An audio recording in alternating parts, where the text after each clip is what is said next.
Hola, muy buenas tardes a todos. Acá estamos otra vez para hablar de lo que nos pasa, que son muchas cosas que nos pasan. ¿Qué tal, Osvaldo? Muy ¿Cómo te bien, va? ¿Cómo fue esta semana?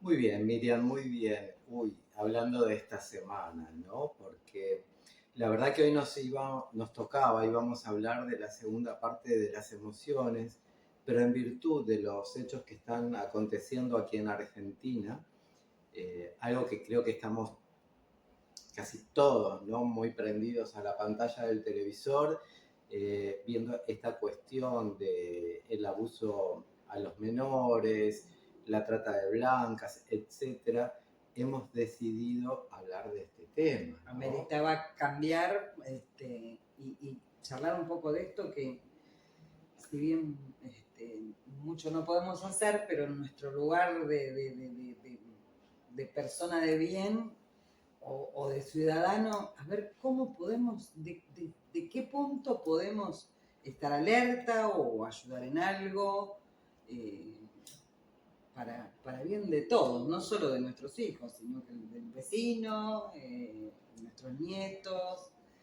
Y bueno, la verdad que es un tema muy Sí. complicado, lo vamos a charlar con todo el respeto, porque yo como ama de casa no conozco mucho. Lo que sí me está sorprendiendo, Osvaldo, es, bueno, como está, prendes la televisión, como vos dijiste, en todos los canales, están hablando de lo mismo, uno habla con la gente y hablas con un amigo, con un vecino, y hay más casos de lo que uno se podía imaginar, ¿no? Sí, claro que sí, claramente, ¿no? Los que somos psicólogos sabemos, hemos escuchado mucho en la clínica, ¿no? Este tipo de casos y que le ha sucedido a más personas de las que nosotros creemos. Pero sí podemos hacer mucho en el antes, como acciones preventivas, y en el después, cuando se presentan estos casos, hay mucho que podemos hacer. Sí, perdón. No, ¿por dónde empezamos? ¿Cuándo se empieza? ¿Cómo se empieza? ¿Cuándo y cómo? Se empieza desde el día uno, ¿no? Cuando uno es padre y tiene a un bebé, se empieza desde el día uno. ¿Por qué digo desde el día uno? Porque hoy sabemos todos que el órgano por excelencia, el más grande que tenemos, es la piel. Y la piel es sumamente sensitiva. Y la piel es como, a ver, placentera en todo el cuerpito del bebé. Entonces, de la manera en que como nosotros manipulemos al bebé, en la manera en que nosotros acariciemos, en la manera en que nosotros higienicemos ese cuerpito, las costumbres que tengamos en relación al trato de ese cuerpito, vamos a ir dejando determinadas zonas como erógenas y por eso es importante que sepamos hacer un buen uso de nuestras funciones como padre y madre de esos bebés. O sea, que vos decís desde el momento que nace, empezar a inculcarle al cuidado de su cuerpo, a su privacidad. eh, Exacto, mira, a ver, desde el momento en que nace, claro que no. Todavía no le podemos inculcar, ¿no? Pero está bien. Hay otras maneras que por ahí no tienen que ver con la palabra, sino que tienen que ver en cómo nosotros manipulamos ese cuerpito. Hay una zona que es la genitalidad del bebé, por ejemplo, que nosotros la tendríamos que manipular únicamente para la higiene, nada más. Entonces, de esa manera, perdón, ya vamos marcando una conducta en esa parte del cuerpo. ¿No es cierto? ¿Por qué digo esto? Porque a veces queremos dejar algo en claro, como decía Miriam. Por ahí hoy voy a estar más serio de lo habitual, ¿no? De lo de costumbre, como ustedes me conocen, porque me parece que es un tema muy delicado y que merece muchísimo respeto hacia todas las personas, ¿no? Esta temática.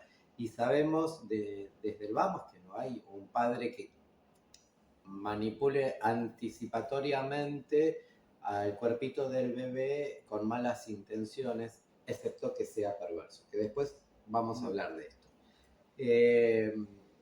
Entonces, a veces hay padres que en su inocencia o en su alegría o utilizan el momento del baño como, o de cambiar los pañales, etcétera, como algo lúdico. Como un juego y, bueno, se tientan, ¿viste? Como por ahí un pellizquito en la nalguita del bebé y en eso tenemos que tener mucho cuidado porque lo que hoy es permitido, mañana es naturalizado y va dejando una impronta en el niño de lo que se puede y no se puede. Y estas zonas deberían ser respetadas siempre.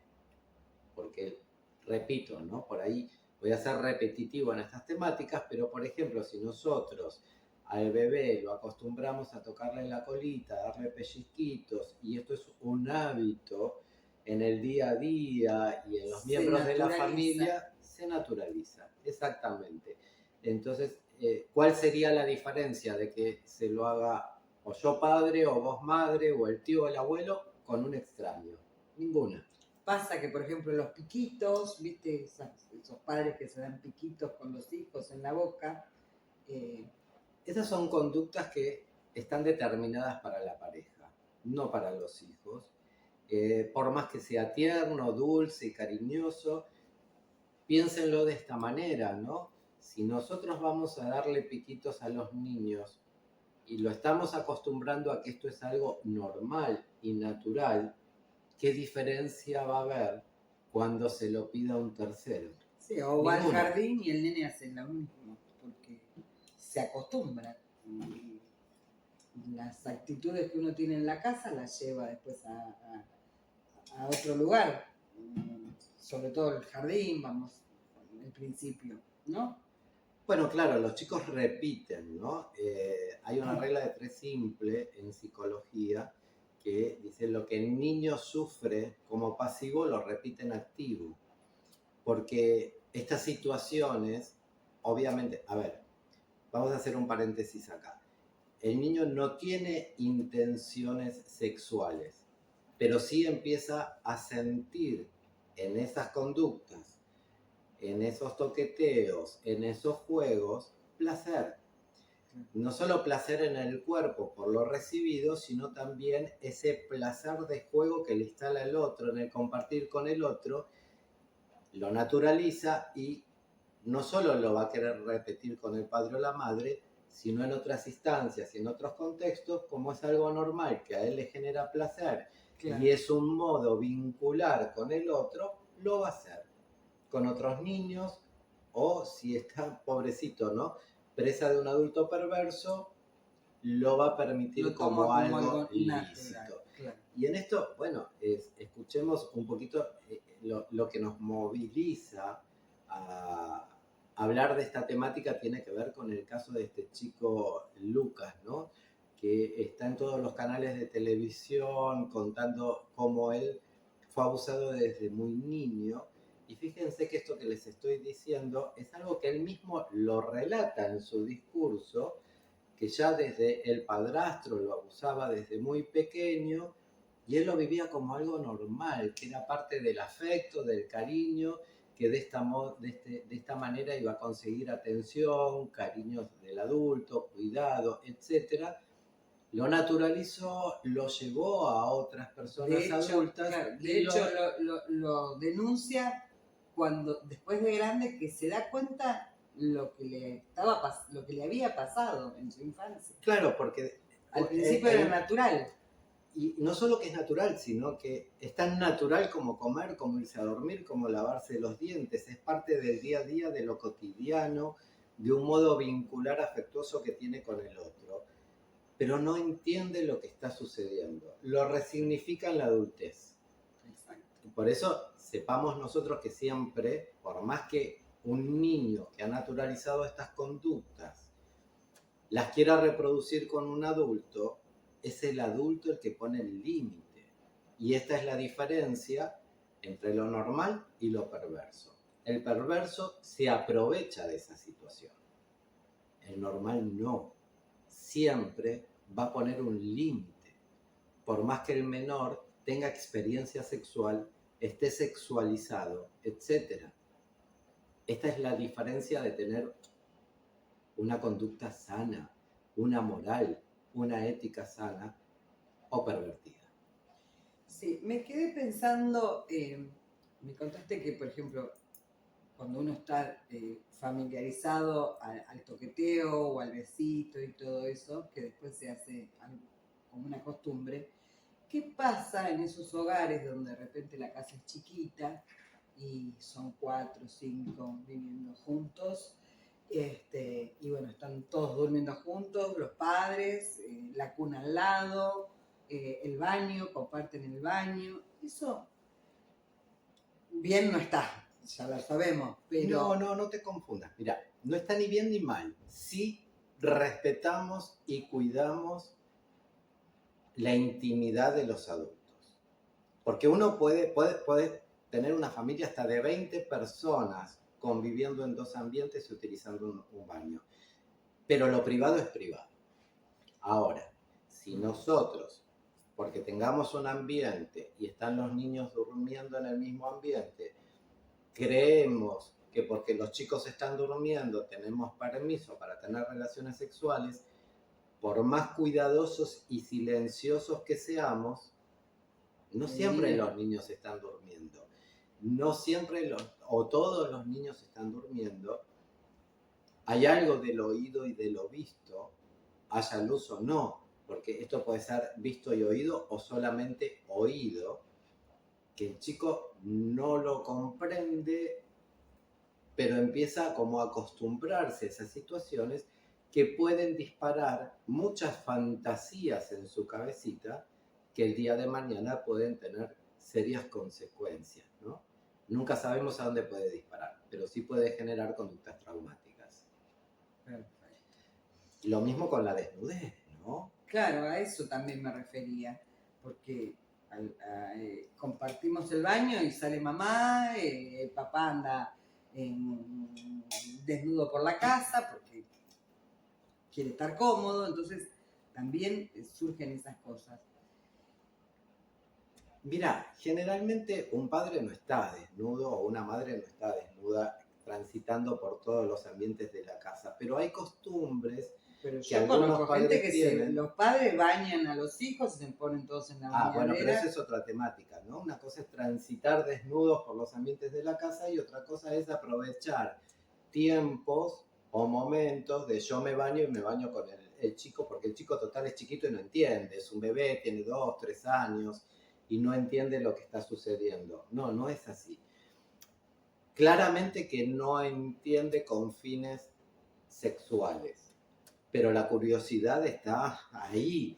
Y estamos acostumbrando a un niño y estamos naturalizando no solo la desnudez de él, sino la desnudez de un adulto. ¿Qué diferencia va a haber cuando uno de estos perversos lo quiera ver desnudo o se muestre desnudo frente a ellos? Ninguna.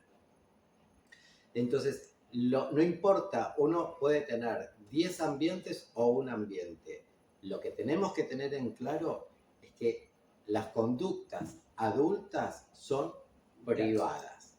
La desnudez es privada, la sexualidad es privada. Nunca frente a un niño. Perfecto. Bueno, y sobre todo también hablarle, ¿no? Yo me acuerdo que mi hijo era muy chiquito y le hacía hincapié que, que cuidara su cuerpo, que nadie lo podía llevar a ningún lado, que nadie lo podía tocar, como podía, sabía que él mucho no entendía lo que yo le quería decir, pero trataba más o menos de inculcarle eso, porque uno siempre tuvo, viste, eso en la mente dando vueltas, estar alerta. Exacto, hay que estar alerta. Mira, volviendo un poquitito para atrás, porque mientras que vos hablabas de esto, es tan amplio este tema, ¿no? Hay tanto para decir y hay tan poco tiempo para comunicarlo desde este lugar. Pero en esto de la manipulación del niño, ¿no? Uno tiene que dejarle en claro, por qué lo va a tocar o por qué lo va a manipular o para qué finalidad. ¿Qué tiene que ver con la higiene o en algún caso de algún problemita físico, alguna enfermedad que haya que curarlo? Y pedirle permiso al niño, explicarle al niño que esto es privado, la zona, la genitalidad estamos hablando, ¿no? No todo el cuerpo, claramente de la genitalidad. Claro. Y uno le explica, le pide permiso y que esa es la finalidad con la cual lo vamos a tocar. ¿Es para higienizar? ¿Es para curar? ¿O es para ver si tiene alguna problemática cuando el niño no puede por ahí ir de cuerpo normalmente? O Sí, etcétera, sí, lo que le sucede. Y siempre, bueno, sabemos que hay doctores que lo van a tocar, pero nunca dejarlo solo al niño en el consultorio del médico. Y también esto que vos decís, que es de vital importancia en esto, ¿no? Ya en el pedir permiso, vamos poniendo un límite, le vamos enseñando a que eso es privado, único y de él y que él lo tiene que cuidar.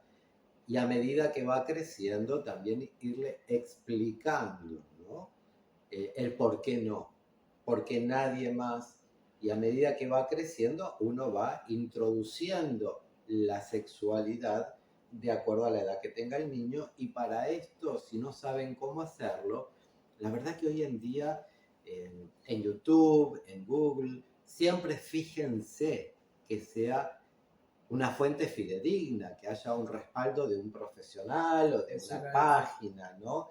De que avale un instituto médico o que haya una matrícula del psicólogo o de quien lo habla.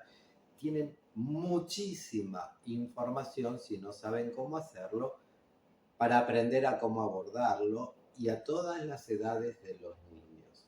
Siempre hay material para esto. Sí, es más, hasta cuando son muy chicos y por ahí hay ciertas palabras que no las interpretan, uno desde el amor, desde la cosa simple, explicarle que son partes privadas de él, que solo él puede tocarlas o que son privadas.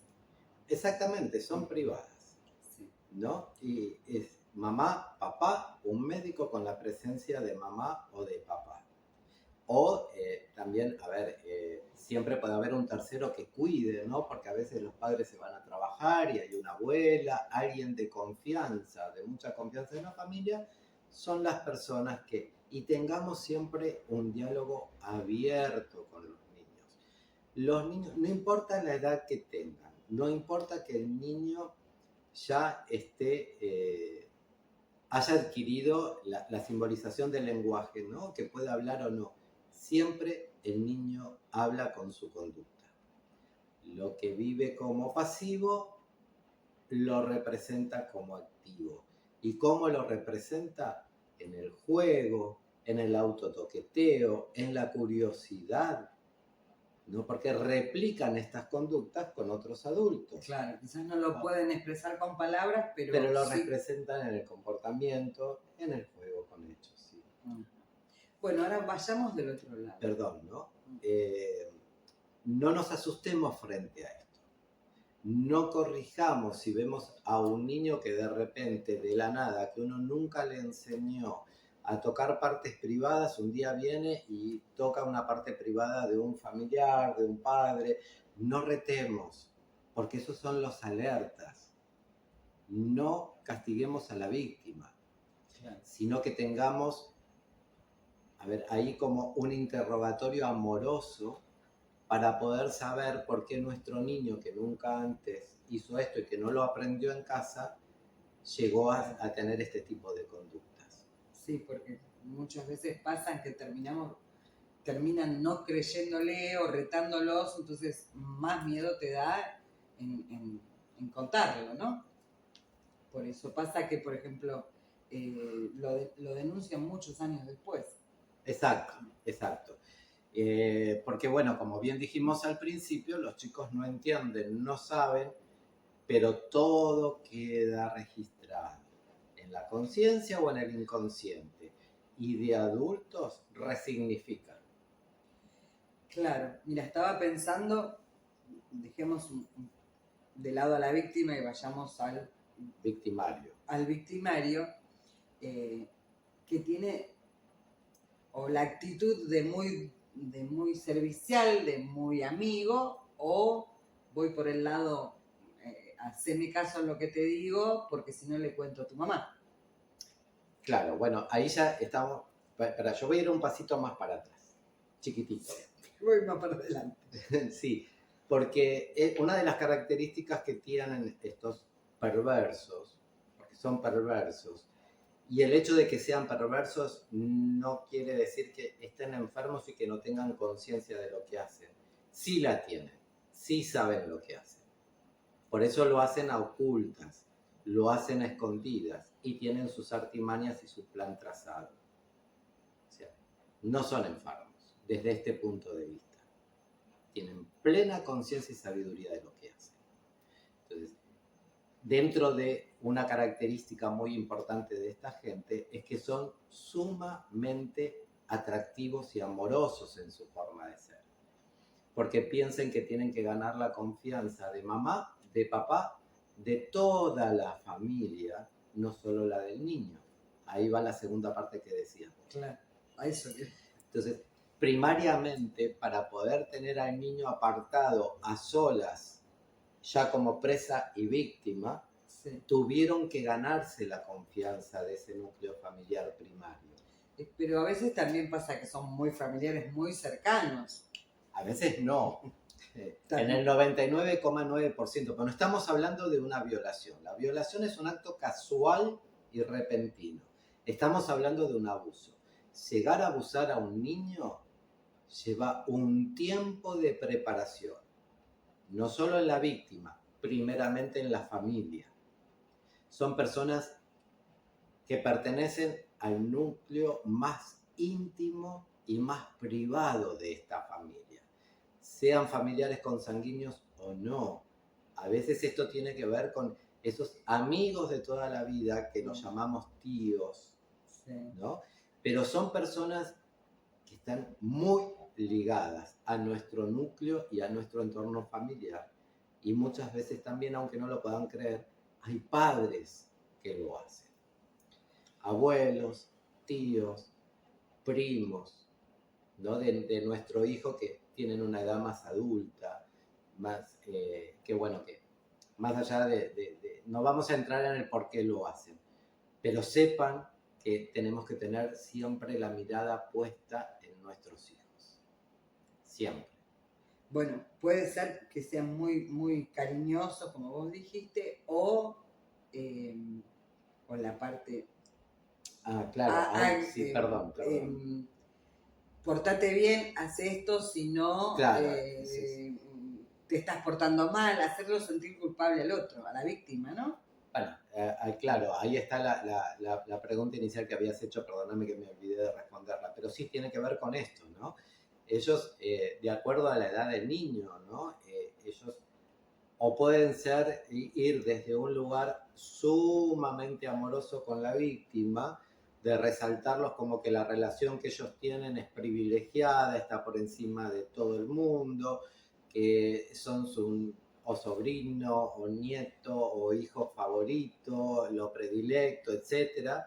Y va compensado con determinados premios y que esto que ellos comparten es un secreto porque eso los pone en la condición de únicos, claro, ¿no? En una relación sumamente amorosa, o por el contrario también está la amenaza, ¿no? Que si no lo haces, generalmente no está destinada a la criatura, porque buscan ponerlo en una situación de responsabilidad frente a un tercero muy amado. O se lo voy a hacer a tu hermano o a tu mamá, o te voy a matar a tu mamá o a tu papá, y por eso los niños callan.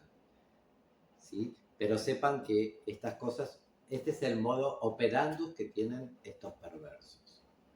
Qué barbaridad. Sí, es tremendo, pero es así. Y con respecto a, lamentablemente, ¿no? Creo que desde acá me voy a poner un poco del lado de la sociedad toda. Nuestras leyes no están bien. Hay que modificar esto. Tenemos que luchar entre todos para que no haya una prescripción del abuso a un niño. Porque no importa la edad en que la víctima lo pueda decir. No importa el tiempo que haya pasado y que haya necesitado para poder hablarlo. Sucedió. Y ese perverso, que a lo mejor hoy la ley le da la posibilidad de la prescripción por los años pasados y queda libre, lo va a seguir haciendo con otros chicos. Porque estas conductas, lamentablemente, casi nunca se modifican. Entonces, tendríamos que ir por una ley más justa para esto, ¿no? Donde no haya una prescripción. Sí, estaba pensando, la víctima, vamos a decirle doblemente víctima, porque primero pasa por la situación y después tener que denunciarlo, y con todo esto que vos decís, las leyes que no te ayudan, siempre hay gente que dice, bueno, vamos a ver si lo que está diciendo es verdad. Igualmente esto que vos decís de la víctima, lamentablemente muchas veces la sociedad juzga más a la víctima que al victimario. Exacto. Y esto es horrible, ¿no? Que suceda. ¿Por qué tenemos que descreer directamente de la víctima? A ver, la denuncia hay que tomarla y hay que tratar con mucho respeto a la víctima. Después va a haber pericias para ver si la víctima dice la verdad o no. Pero igual tratémoslas con Pero respeto. primero creámosle a la víctima. A ver, no victimicemos a la víctima. No victimicemos a la víctima, ¿no? Démosle el respeto y el lugar a la investigación y darle lugar a tomarle esta denuncia. Y bueno, más allá de todo esto, más allá de lo que hemos hablado, no nos pongamos paranoicos, no empecemos a desconfiar de todo el mundo que tenemos en nuestro entorno, en nuestro alrededor, pero estemos muy atentos. Y más allá de que sea un familiar, alguien de confianza, etcétera, la responsabilidad sobre nuestros niños es nuestra, únicamente nuestra. Desconfíen de aquellas personas que todo el tiempo se lo están llevando a un lugar apartado, donde la mirada del adulto no puede estar a simple vista.